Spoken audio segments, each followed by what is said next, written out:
ನಮಸ್ಕಾರ. ಉತ್ತರ ಕರ್ನಾಟಕ ನ್ಯೂಸ್ನ ಪ್ರೈಮ್ ಟೈಮ್ಗೆ ಸ್ವಾಗತ. ನಾನು ಹನುಮಂತೇಶ್. ನಾವು ಇಂದು ಯಾರ ಬಗ್ಗೆ ಮಾತನಾಡ್ತಿದ್ದೇವೆ ಅಂತ ಗೊತ್ತಾ? ಸಮಾಜಕ್ಕೆ ಬೆಳಕಾಗಬೇಕಾದ ಅಕ್ಷರ ದಾಸೋಹಿಗಳ ಬಗ್ಗೆ. ಆದರೆ ಈ ದಾಸೋಹಿಗಳಲ್ಲಿ ಕೆಲವರು ಇಂದು ಕತ್ತಲೆಯಲ್ಲಿ ಕುಳಿತು ಕುತಂತ್ರವನ್ನ ಮಾಡ್ತಿದ್ದಾರೆ. ಹೌದು, ಸರ್ಕಾರಿ ಶಾಲೆಗೆ ಪತ್ರಕರ್ತರು ಬರಬೇಡಿ, ನಮ್ಮನ್ನ ಪ್ರಶ್ನಿಸಬೇಡಿ ಎಂಬ ಅಲಿಖಿತ ಫರಮಾನವನ್ನ ಹೊರಡಿಸಲು ಈ ಶಿಕ್ಷಕರು ಮುಂದಾಗಿದ್ದಾರೆ. ನಿಮ್ಮ ಶಾಲೆಗಳೇನು ನಿಮ್ಮಪ್ಪನ ಆಸ್ತಿ ಹಾಕಿದ್ರೆ, ಜನಸಾಮಾನ್ಯರ ತೆರಿಗೆ ಹಣದಲ್ಲಿ ಲಕ್ಷ ಲಕ್ಷ ಸಂಬಳ ಪಡೆಯುವ ನಿಮಗೆ ಶಾಲೆಯ ಸ್ಥಿತಿಗತಿ ಬಗ್ಗೆ ಪ್ರಶ್ನಿಸುವ ಪತ್ರಕರ್ತರನ್ನ ಕಂಡ್ರೆ ಅಷ್ಟೊಂದು ನಡುಕಬೇಕೆ? ಪತ್ರಕರ್ತರು ಸರ್ಕಾರಿ ಶಾಲೆಯ ಮೂಲಭೂತ ಸೌಕರ್ಯ, ಮಕ್ಕಳ ಕಲಿಕೆ ಬಗ್ಗೆ ಪರಿಶೀಲನೆ ಮಾಡಿ ವರದಿ ಮಾಡುವಂತಿಲ್ಲ ಎಂಬ ಮಾಹಿತಿ ಪಡೆದ ಅದು ಸುಳ್ಳು ಪ್ರತಿಯನ್ನ ವೈರಲ್ ಮಾಡಿ ಸರ್ಕಾರಿ ಶಾಲೆಗಳಲ್ಲಿನ ಕಳಪೆ ಕಲಿಕೆಯ ಕುಣಿಕೆಯಿಂದ ತಪ್ಪಿಸಿಕೊಳ್ಳಲು ಪ್ರಯತ್ನವನ್ನ ಮಾಡ್ತಿದ್ದಾರೆ. ಹೆಸರೇ ಇಲ್ಲದ ವ್ಯಕ್ತಿಯೊಬ್ಬ ಆ ಮಾಹಿತಿ ಹಕ್ಕು ಅಧಿನಿಯಮದಡಿಯಲ್ಲಿ ಸರ್ಕಾರಿ ಶಾಲೆಗಳಿಗೆ ಪತ್ರಕರ್ತರು ಭೇಟಿ ನೀಡಿ ಸೌಲಭ್ಯ, ಮಕ್ಕಳ ಕಲಿಕೆ ಪರಿಶೀಲನೆ ಮಾಡಲು ಅಧಿಕಾರವಿದ್ದರೆ ಸರ್ಕಾರದ ಸುತ್ತೋಲೆಯ ಪ್ರತಿ ನೀಡಲು ಕೋರಿದ್ದಾರೆ. ಅದಕ್ಕೆ ಶಾಲಾ ಶಿಕ್ಷಣ ಇಲಾಖೆಯ ಆಯುಕ್ತರ ಕಚೇರಿಯ ಸಾರ್ವಜನಿಕ ಮಾಹಿತಿ ಅಧಿಕಾರಿ ಹಾಗೂ ಸಹಾಯಕ ನಿರ್ದೇಶಕರು ಅದಕ್ಕೆ ಉತ್ತರಿಸಿ, ಪತ್ರಕರ್ತರಿಗೆ ಪರಿಶೀಲನೆ ಅಧಿಕಾರವಿರುವುದಿಲ್ಲ, ಇಲಾಖೆ ಅಂತ ಯಾವುದೇ ಸುತ್ತೋಲೆ ಹೊರಡಿಸಿಲ್ಲ ಅಂತ ಮಾಹಿತಿ ನೀಡಿದ್ದಾರೆ. ಇದು ಅಸಲಿಯೋ ನಕಲಿಯೋ ಅಂತ ಅನೇಕರು ಅಂದುಕೊಂಡಿದ್ರು. ಆದ್ರೆ ಬಹುತೇಕ ಇದು ನಕಲಿಯೇ ಆಗಿದೆ. ಯಾರೋ ಒಬ್ಬ ಅನಾಮಯದ ವ್ಯಕ್ತಿ RTI ಅಡಿಯಲ್ಲಿ ಕೇಳಿದ ಒಂದು ಅಸ್ಪಷ್ಟ ಉತ್ತರವನ್ನೇ ಬಂಡವಾಳ ಮಾಡಿಕೊಂಡಿರುವಂತಹ ಕೆಲವು ಶಿಕ್ಷಕರ ಸಂಘಟನೆಗಳು ಪತ್ರಕರ್ತರ ವಿರುದ್ಧ ಯುದ್ಧವನ್ನ ಘೋಷಿಸಿವೆ. ಪತ್ರಕರ್ತರು ಬಂದ್ರೆ ಗೌರವಿತವಾಗಿ ಆಚೆ ಕಳಿಸಿ ಅಂತ ವಾಟ್ಸಪ್ ಗ್ರೂಪ್ಗಳಲ್ಲಿ ಸಂದೇಶವನ್ನ ಹರಿಬಿಡುತ್ತಿದ್ದಾರೆ. ನಮ್ಮ ಪ್ರಶ್ನೆ ಇಷ್ಟೇ, ನೀವು ಸರಿಯಾಗಿ ಪಾಠ ಮಾಡ್ತಾ ಇದ್ರೆ, ನಿಮ್ಮ ಶಾಲೆಗಳಲ್ಲಿ ಸೌಲಭ್ಯಗಳಿದ್ರೆ ಈ ಭಯ ಯಾಕೆ ನಿಮಗೆ? ಕಳ್ಳನ ಮನಸ್ಸು ಉಳ್ಳೆಳ್ಳೆ ಅಂದ್ರೆ ಇದೇನ ಹಾಗಿದ್ರೆ? ಇದೇ ಮಾಹಿತಿಯನ್ನ ಸರ್ಕಾರಿ ಶಾಲೆಗಳ ಶಿಕ್ಷಕರು ತಮ್ಮ ಸಂಘದ ವಾಟ್ಸಪ್ ಗ್ರೂಪ್ಗಳಲ್ಲಿ ಹಂಚಿಕೊಂಡು ಶಾಲೆಗೆ ಬಂದ ಪತ್ರಕರ್ತರನ್ನ ಗೌರವಿತವಾಗಿ ಸಾಗಿ ಹಾಕಿ ಹೊರ ಕಳಿಸಿ, ಪ್ರಶ್ನಿಸಿದ್ರೆ ಈ ಮಾಹಿತಿಯ ಪ್ರತಿ ತೋರಿಸಿ ಅಂತ ಹೇಳುವ ಮೂಲಕ ಸರ್ಕಾರಿ ಶಾಲೆ ಸಾರ್ವಜನಿಕರ ಆಸ್ತಿ ಅಲ್ಲ, ಅವರದೇ ಆಸ್ತಿ ಅಂತ ಬಿಂಬಿಸಿಕೊಂಡಂತಿದೆ. ಸೌಲಭ್ಯಗಳ ಬಗ್ಗೆ, ಶಿಕ್ಷಕರ ಕೊರತೆಯ ಬಗ್ಗೆ, ಶಿಕ್ಷಕರ ಸಮಸ್ಯೆ ಬಗ್ಗೆ ಸರ್ಕಾರಕ್ಕೆ ಮನವಿಗಳು ಕೊಟ್ಟಾಗ ಬರೆದ ವರದಿಗಳಿಗೆ ತೋರುವ ಆಸಕ್ತಿ, ಪ್ರೀತಿ ಸರ್ಕಾರಿ ಶಾಲೆಗಳಲ್ಲಿನ ಮಕ್ಕಳ ಕಲಿಕೆ ಸಂಪೂರ್ಣ ದುಸ್ಥಿತಿಯಲ್ಲಿದೆ.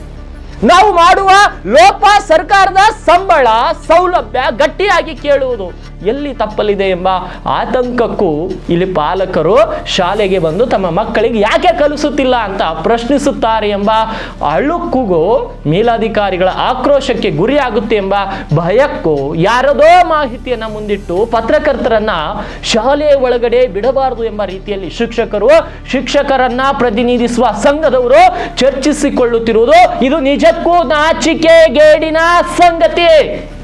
ಶಿಕ್ಷಕರೇ, ನೆನಪಿನಲ್ಲಿಡಿ, ನೀವು ಸರ್ಕಾರಕ್ಕೆ ಮನವಿ ಕೊಟ್ಟಾಗ, ನಿಮ್ಮ ಸಮಸ್ಯೆಗಳ ಬಗ್ಗೆ ನಾವು ವರದಿ ಮಾಡಿದಾಗ ಪತ್ರಕರ್ತರು ನಿಮಗೆ ಆತ್ಮೀಯರು. ಆದ್ರೆ ಅದೇ ಪತ್ರಕರ್ತ ಮಗು ಬೋರ್ಡ್ ಮೇಲೆ ಅಕ್ಷರ ಬರೆಯುವುದನ್ನ ತೋರಿಸಿದ್ರೆ ಅವರು ನಿಮ್ಮ ಶತ್ರುವೇ? Media is not your slave. ಮಾಧ್ಯಮ ನಿಮ್ಮ ಗುಲಾಮಗಿರಿ ಮಾಡ್ಲಿಕ್ಕಲ್ಲ. ಸೌಲಭ್ಯಗಳ ಬಗ್ಗೆ ಬರೆಯುವಂತ ಪೆನ್ನು, ಸೌಲಭ್ಯಗಳ ಬಗ್ಗೆ ವರದಿ ಮಾಡುವಂತ ನಮ್ಮ ಕ್ಯಾಮ್ರಾಗಳು ನಿಮ್ಮ ಲೋಪದೋಷಗಳ ಬಗ್ಗೆಯೂ ಬರೆಯುತ್ತವೆ, ನಿಮ್ಮ ಲೋಪದೋಷಗಳನ್ನು ತೋರಿಸುತ್ತವೆ. ಸತ್ಯವನ್ನ ಮುಚ್ಚಿಡಲು ನೀವು ಯಾವ ಕಾನೂನನ್ನು ಕೂಡ ಈ ದೇಶದಲ್ಲಿ ತರಲು ಸಾಧ್ಯವಿಲ್ಲ. ಇದು ಪ್ರಜಾಪ್ರಭುತ್ವ ದೇಶ. ನೀವು ಸಾರ್ವಜನಿಕ ಅಧಿಕಾರಿ, ನೀವು ಸಂಬಳವನ್ನ ಪಡಿತಾ ಇರೋದು ನಮ್ಮ ತೆರಿಗೆ ಹಣದಲ್ಲಿ ಅನ್ನೋದು ನಿಮಗೆ ನೆನಪಿರಲಿ. ಯಾವುದೇ ಸುತ್ತೋಲೆ, ಸಂಬಂಧಿಸಿದ ಇಲಾಖೆ ಅಧಿಕಾರಿಗಳ ಆದೇಶಗಳಿಲ್ಲದೆ ಪ್ರವೇಶಕ್ಕೆ ಅವಕಾಶ ಇಲ್ಲವಾ ಎನ್ನಲು ಆದ್ಯತೆ. ಸರ್ಕಾರಿ ಶಾಲೆಗಳೇನು ಖಾಸಗಿಯವರ ಆಸ್ತಿ ಆಗಿದ್ರೆ, ಸರ್ಕಾರಿ ಶಾಲೆಯ ವಿದ್ಯಾರ್ಥಿಗಳಿಗೆ ನೀಡುತ್ತಿರುವ ಅಷ್ಟು ಸೌಲಭ್ಯಗಳು, ಸೌಕರ್ಯಗಳು, ಶಿಕ್ಷಕರಿಗೆ ವೇತನ ಸಾರ್ವಜನಿಕ ಶ್ರಮದ ಫಲವಲ್ಲದೆ ಮತ್ತೇನು? ಹಾಗಂತ ಎಲ್ಲಾ ಸರ್ಕಾರಿ ಶಾಲೆಗಳು, ಎಲ್ಲಾ ಶಿಕ್ಷಕರು ಎಲ್ಲಾ ಮಕ್ಕಳಿಗೆ ಅನ್ಯಾಯ ಮಾಡುತ್ತಿದ್ದಾರೆ ಅಂತ ಹೇಳಲು ಕೂಡ ಆಗುವುದಿಲ್ಲ. ಅಲ್ಲಲ್ಲಿ ತಮ್ಮದೇ ಆದ ವಿಶಿಷ್ಟ ವ್ಯಕ್ತಿತ್ವದ ಮೂಲಕ ಮಕ್ಕಳ ಕಲಿಕೆ, ಸರ್ಕಾರದ ಜೊತೆಗೆ ತಮ್ಮದು ಒಂದಷ್ಟು ವಂತಿಕೆ ರೂಪದಲ್ಲಿ ಹಣ ನೀಡಿ ಎಷ್ಟೋ ಶಿಕ್ಷಕರು ಸಾಮಾಜಿಕ ಹೊಣೆಗಾರಿಕೆ, ಸರ್ಕಾರಿ ಶಾಲೆ ಮಕ್ಕಳು ತಮ್ಮ ಮಕ್ಕಳಂತೆ ಎಂಬ ಭಾವನೆ ಉಳ್ಳೋರು ಕೂಡ ಇದ್ದಾರೆ. ಆದರೆ ಕೆಲ ಶಾಲೆಗಳಲ್ಲಿ ಮಕ್ಕಳ ಕಲಿಕೆ ದುಸ್ಥಿತಿಯ ಬಗ್ಗೆ ಒಂದಿಷ್ಟು ಖಾಸಗಿ ಪತ್ರಿಕೆಗಳು ಒಂದಿಷ್ಟು ವಾಹಿನಿಗಳು ಪ್ರಾಮಾಣಿಕ ಶಿಕ್ಷಕರು ಮಾಡ್ತಿರುವಂಥ ಒಳ್ಳೆಯ ಕೆಲಸವನ್ನು ತೋರಿಸಿದ್ದಾರೆ ಮತ್ತು ಈ ಕುತಂತ್ರಿಗಳು ಮಾಡ್ತಿರುವಂಥ ಕೆಲಸವನ್ನು ತೋರಿಸಿದ್ದಾರೆ. ಆದರೆ ಒಂದಿಷ್ಟು ಶಿಕ್ಷಕರಿಗೆ ಸಂಘಟನೆಯವರ ಮೇಲೆ ಒತ್ತಡ ಹೇರಲು ಒಂದಿಷ್ಟು ಕೆಲಸ ಈ ರೀತಿಯ ಕುತಂತ್ರ ಕೆಲಸಗಳು ನಡೀತಾ ಇದೆ. ನೋಡಿ, 5 ಅಂಕಿಯ ಸಂಬಳ ಪಡೆಯುತ್ತಿರುವ ನಿಮಗೆ ಮಕ್ಕಳ ಕಲಿಕೆ ಮಟ್ಟ ನಿರೀಕ್ಷಿತ ಮಟ್ಟದಲ್ಲಿಲ್ಲ ಎಂಬ ಬೇಸರವನ್ನು ನಿಮ್ಮ ಇಲಾಖೆಯ ಕೆಲವೊಂದಿಷ್ಟು ಉತ್ತಮ ಶಿಕ್ಷಕರೇ ತೋಡ್ಕೊತಾ ಇದ್ದಾರೆ. ವಿಷಯವಾರು ಶಿಕ್ಷಕರಿಲ್ಲ, ಇರುವ ಶಿಕ್ಷಕರು ಎಲ್ಲ ವಿಷಯ ಬಲ್ಲವರಿಲ್ಲ ಎಂಬುದು ಕೂಡ ಹೇಳ್ತಾ ಇದ್ದಾರೆ. ಇನ್ನು DDPI ಮತ್ತು ಮೇಲಾಧಿಕಾರಿಗಳ ಕಥೆಯಂತೂ ಹೇಳುತ್ತಿರೋದು. ಶಾಲೆಯಲ್ಲಿ ಮಕ್ಕಳಿಗೆ ಅಕ್ಷರ ಬರುತ್ತಿಲ್ಲ ಎಂದರೆ ಅದಕ್ಕೆ ಉತ್ತರಿಸುವ ಬದಲು ನಾವು ಪತ್ರಕರ್ತರಿಗೆ ಅನುಮತಿ ನೀಡಿಲ್ಲ ಎಂದು ಜಾರಿಕೊಳ್ತಾ ಇದ್ದಾರೆ. AC ರೂಮಲ್ಲಿ ಕೂತು ಆದೇಶ ಹೊರಡಿಸುವ ಅಧಿಕಾರಿಗಳೇ ಒಮ್ಮೆ ಬಿಸಿಲಲ್ಲಿರುವಂತಹ ಶಾಲೆಗಳಿಗೆ ಹೋಗಿ ನೋಡಿ, ಮಕ್ಕಳು ಬರೆಯಲು ಒದ್ದಾಡ್ತಿದ್ದಾರೆ. ಅವರ ಆ ಕುಟುಂಬಸ್ಥರ ಶಾಪ ನಿಮಗೆ ತಟ್ಟದೇ ಇರುತ್ತಾ?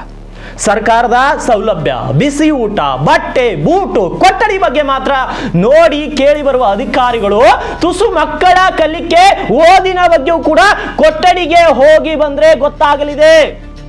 ಇದನ್ನ ಸುಧಾರಿಸದೆ ಪತ್ರಕರ್ತರು ಶಾಲೆಗೆ ಹೋಗಲೇಬಾರದು, ವಿಚಾರಿಸಲೇಬಾರದು, ಸೌಲಭ್ಯಗಳ ಬಗ್ಗೆ ವರದಿ ಮಾಡಲೇಬಾರದು, ಪರಿಶೀಲನೆ ಅಂದ್ರೆ ನೋಡಲೇಬಾರದು ಎಂಬೆಲ್ಲ ಮಾಹಿತಿಗಳನ್ನು ಹಂಚಿಕೊಂಡ್ರೆ ಸತ್ಯ ವಾಸ್ತವ ಎಷ್ಟು ದಿನ ಮುಚ್ಚಿಕೊಳ್ಳಲು ಸಾಧ್ಯ? ನೀವಷ್ಟೇ ಬುದ್ಧಿವಂತರ? ಹಾಗಿದ್ರೆ ನಮ್ಗೆ ಯಾರಿಗೂ ಬುದ್ಧಿ ಇಲ್ವಾ? ಮಕ್ಕಳ ಭವಿಷ್ಯ ಹಾಳು ಮಾಡಿದ ಪಾಪದ ಸುಳಿಗೆ ಸಿಲುಕಿಕೊಳ್ತೀರಿ ನೀವೆಲ್ಲ. ನಾನು ಒಂದಿಷ್ಟು ನೇರ ಪ್ರಶ್ನೆಗಳನ್ನ ಕೇಳಲಿಕ್ಕೆ ಬಯಸ್ತೀನಿ ಸರ್ಕಾರಕ್ಕೆ. ಸಂಬಳ ಪಡೆಯಲು ನೀವು ಸರ್ಕಾರಿ ನೌಕರರು, ಆದ್ರೆ ಪ್ರಶ್ನೆ ಮಾಡಿದ್ರೆ ಶಾಲೆ ನಿಮ್ಮ ಸ್ವಂತ ಆಸ್ತಿ ಆಗ್ಬಿಡುತ್ತೆ. ಬೋರ್ಡ್ ಮೇಲೆ ಮಗು ಬರೆಯಲು ಕೂಡ ವಿಫಲರಾದ್ರೆ ಅದು ಪತ್ರಕರ್ತನ ತಪ್ಪು ಅಥವಾ ಬೋಧನಾ ಕ್ರಮದ ತಪ್ಪು? ಅಧಿಕಾರಿಗಳಿಗೆ ಉತ್ತರಿಸಿದಕ್ಕೆ RTI ಮಾಹಿತಿ ಅದು ಸುಳ್ಳು, RTI ಮಾಹಿತಿ ಆದೇಶವೆಂದು ಬಿಂಬಿಸಿ ಸಾರ್ವಜನಿಕರನ್ನ ದಾರಿ ತಪ್ಪಿಸುತ್ತಿರುವ ಶಿಕ್ಷಕರ ಸಂಘಟನೆಯ ಮೇಲೆ ಸರ್ಕಾರ ಯಾಕೆ ಕ್ರಮ ಕೈಗೊಳ್ತಾ ಇಲ್ಲ? ಸರ್ಕಾರಿ ಶಾಲೆಗಳು ಮುಚ್ಚಿ ಹೋಗಲು ಖಾಸಗಿ ಶಾಲೆಗಳಿಗಿಂತ ಹೆಚ್ಚಾಗಿ ಇಂಥ ಜವಾಬ್ದಾರಿ ಇಲ್ಲದ ರಾಜಕಾರಣ ಮಾಡುವಂತ ಶಿಕ್ಷಕರೇ ಕಾರಣ. ಶಿಕ್ಷಕರೇ, ಎಲ್ಲಾ ಶಿಕ್ಷಕರು ಕೆಟ್ಟವರೆಂದು ನಾನು ಹೇಳ್ತಾ ಇಲ್ಲ. ಪ್ರಾಮಾಣಿಕವಾಗಿ ದುಡಿಯುವ ಎಷ್ಟೋ ಶಿಕ್ಷಕರು ನಮ್ಮ ನಡುವೆ ಇದ್ದಾರೆ. ಆದ್ರೆ ತಪ್ಪು ಮಾಡುವವರನ್ನ ಸಮರ್ಥಿಸಿಕೊಳ್ಳುವ ಈ ಸಂಘಟಿತ ಜಾಲಕ್ಕೆ ನಮ್ಮ ಎಚ್ಚರಿಕೆ ಇದು. ನೀವು ಸತ್ಯವನ್ನ ಎಷ್ಟು ದಿನ ಮುಚ್ಚಿಡ್ತೀರಿ? ಪೋಷಕರು ಜಾಗೃತರಾದ ದಿನ ನಿಮ್ಮ ಈ ಮಾಹಿತಿ ಪ್ರತಿಗಳೆಲ್ಲ ಕಸದ ಬುಟ್ಟಿ ಸೇರುತ್ತೆ. ಮಕ್ಕಳ ಭವಿಷ್ಯ ಜೊತೆ ಚೆಲ್ಲಾಟವಾಡಬೇಡಿ. ನಿಮ್ಮ ಅಜ್ಞಾನದ ಕುಣಿಕೆಯನ್ನ ಮಕ್ಕಳ ಕುತ್ತಿಗೆಗೆ ಬಿಗಬೇಡಿ. ಪತ್ರಕರ್ತರು ಬರುವುದು ನಿಮ್ಮನ್ನ ಅವಮಾನಿಸ್ಲಿಕ್ಕಲ್ಲ, ವ್ಯವಸ್ಥೆಯನ್ನ ಸುಧಾರಿಸಲು, ಅದನ್ನ ತಡೆಯಲು ಬಂದ್ರೆ ಜನಾಕ್ರೋಶಕ್ಕೆ ನೀವು ಉತ್ತರಿಸಬೇಕಾಗುತ್ತೆ. ಸರ್ಕಾರಿ ಶಾಲೆಗಳು ಸಾರ್ವಜನಿಕರ ತೆರಿಗೆ ಹಣದಿಂದ ನಡೆಯುವ ಸಂಸ್ಥೆಗಳು. ಅಲ್ಲಿನ ಕಲಿಕಾ ಮಟ್ಟವನ್ನ ಪರಿಶೀಲಿಸಲು ಸಾರ್ವಜನಿಕರೇ ಅಥವಾ ಮಾಧ್ಯಮದವರಿಗೆ ಹಕ್ಕಿಲ್ಲ ಎಂಬುದು ಪ್ರಜಾಪ್ರಭುತ್ವಕ್ಕೆ ಮಾಡಿದಂತ ವಿರೋಧವಾಗುತ್ತೆ. ಮಾಹಿತಿ ಹಕ್ಕು ಕಾಯ್ದೆ ಅಡಿಯಲ್ಲಿ ನೀಡಲಾದ ಒಂದು ಉತ್ತರವನ್ನ ಸರ್ಕಾರಿ ಆದೇಶದಂತೆ ಶಿಕ್ಷಕರು ಬಳಸ್ತಾ ಇದ್ದಾರೆ. ಅದು ಸುಳ್ಳು ಆದೇಶ.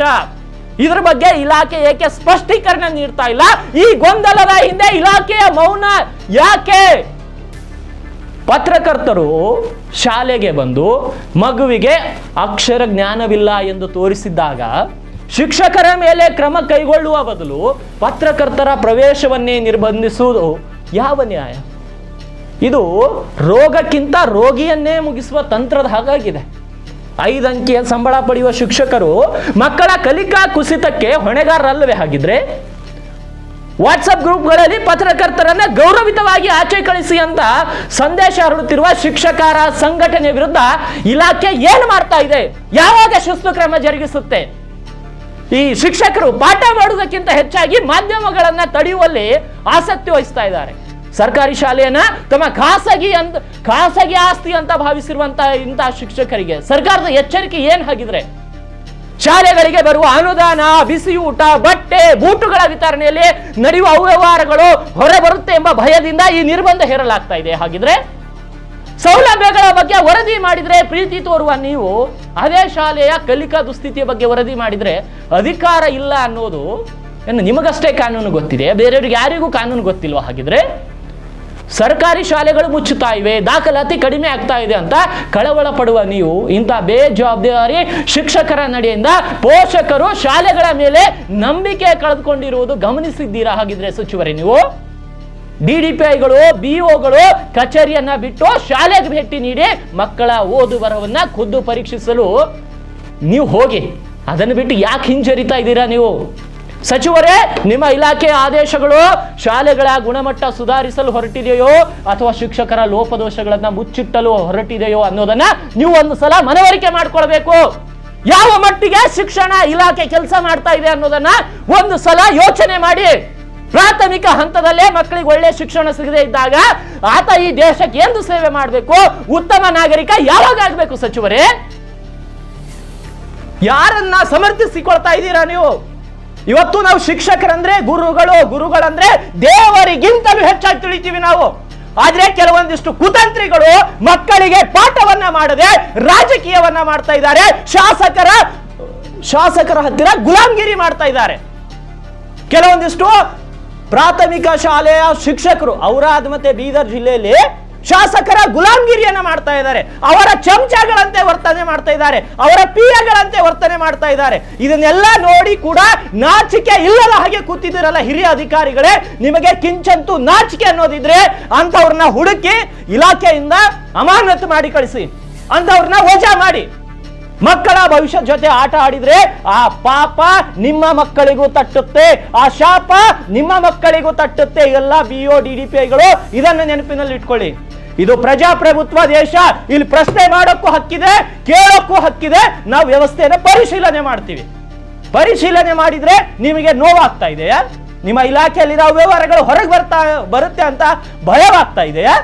ಅಷ್ಟೆಲ್ಲ ಭಯ ಭಕ್ತಿ ಎಲ್ಲ ಇದ್ರೆ ಮಕ್ಕಳಿಗೆ ಸರಿಯಾಗಿ ಪಾಠ ಮಾಡಿ.